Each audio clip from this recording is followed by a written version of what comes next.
Cette fois, nous allons nous intéresser à la création du score. Cependant, juste avant d'aller plus loin, nous allons jeter un œil à cet endroit, donc lorsque nous avons créé notre balle, qui, comme vous le voyez, s'appelle, comme ça a été le cas pour la première raquette, Sprite 1. Alors pour des raisons de commodité, nous allons lui aussi le renommer, ce petit sprite. Nous allons supprimer Sprite 1 et le renommer balle. Voilà. Alors, pour créer notre score, nous allons nous intéresser aux variables qui sont à cet endroit. Les variables, bien, tout simplement comme leur nom l'indique, ce sont des choses qui varient, ce sont des choses qui vont changer.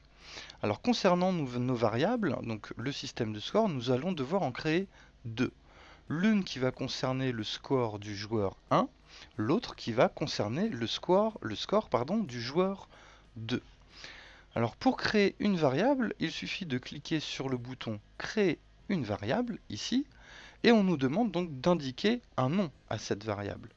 Alors celle-ci, je vais l'appeler score joueur 1, et je fais attention ici à ce que la case pour tous les sprites soit bien cochée. Pourquoi? Parce que ça signifie que si je choisis pour ce sprite uniquement, eh bien les interactions entre ma balle et mes raquettes ne va pas forcément être prises en compte. Donc je clique sur OK, voilà, et je vais cliquer sur créer une variable pour créer cette fois la variable du score joueur 2. De la même façon, je fais attention à ce que cette case pour tous les sprites soit bien cochée, puis je clique sur OK. On peut le voir ici, j'ai désormais deux variables qui sont apparues et qui sont apparues également ici sur ma fenêtre de jeu. Alors nous allons nous occuper à la fin de l'affichage de cette fenêtre, mais tout d'abord nous allons nous intéresser au script. Alors en faisant bien attention d'avoir sélectionné donc balle ici, nous allons remonter en haut de la liste des scripts de la balle, puis nous allons prendre une première brique, donc celle qui s'appelle mettre ma variable à 0, et nous allons la placer à cet endroit. Sauf qu'ici, à la place de ma variable, nous cliquons sur la flèche blanche et nous choisissons score joueur 1. Donc ça signifie que lorsque nous démarrons le jeu, automatiquement le score du joueur 1 se met à 0. De la même façon, je reprends la brique mettre ma variable à 0, je la place ici, et là je sélectionne score joueur 2. Donc ça permet de réinitialiser le score à chaque fois que je démarre une partie. Je vais cette fois descendre un petit peu plus bas dans mon script.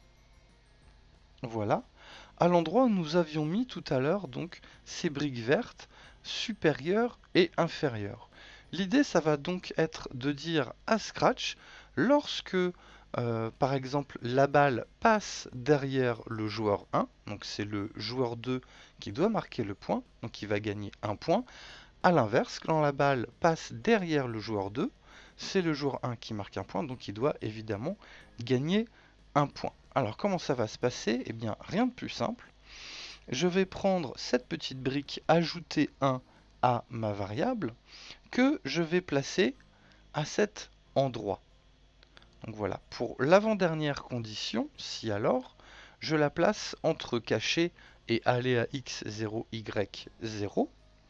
Et là, à la place de ma variable, je clique ici, voilà, et je mets joueur 1, puisque ce script correspond à la balle lorsqu'elle va derrière le joueur 2.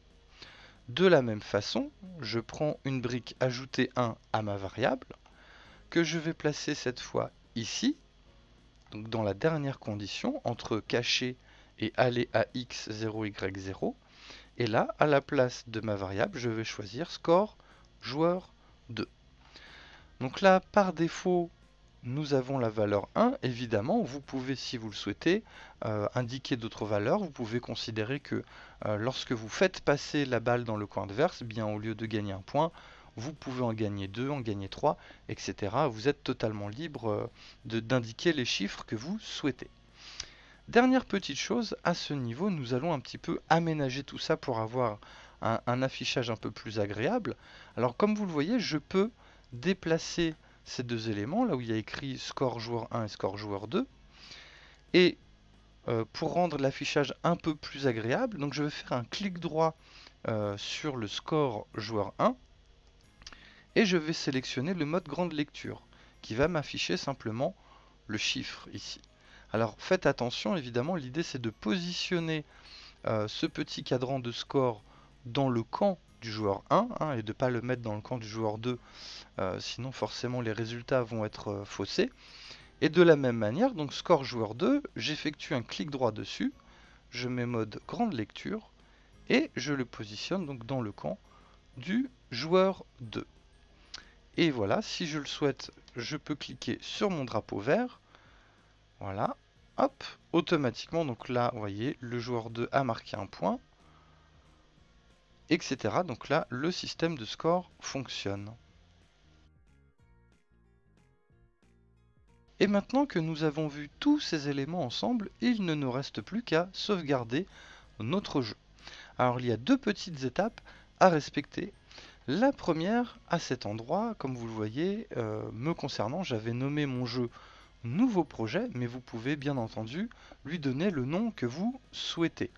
Je vais l'appeler tennis. Voilà.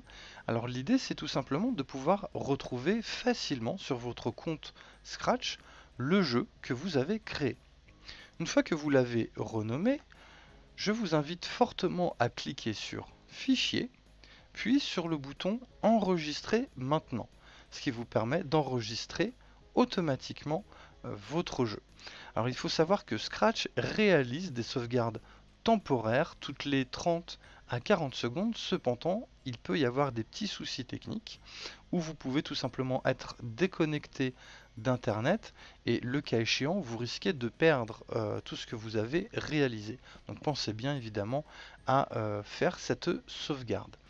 Également sur Scratch, vous pouvez effectuer une sauvegarde sur votre ordinateur, donc ce qui vous permet d'enregistrer votre jeu directement sur l'ordinateur. La seule particularité, c'est qu'une fois que votre jeu est enregistré sur l'ordinateur, il vous faudra télécharger le logiciel Scratch pour pouvoir y jouer sur votre ordinateur. Et voilà, vous venez de réaliser votre propre jeu vidéo. Félicitations! Si jamais vous avez des questions ou des suggestions, n'hésitez pas à les poster en commentaire de cette vidéo. Également, si cette vidéo vous a plu, n'hésitez pas à la partager sur les réseaux sociaux. Vous pouvez retrouver d'autres vidéos ateliers sur notre site mediathek.villejuif.fr. Je vous remercie et je vous dis à très bientôt pour un prochain atelier. Au revoir.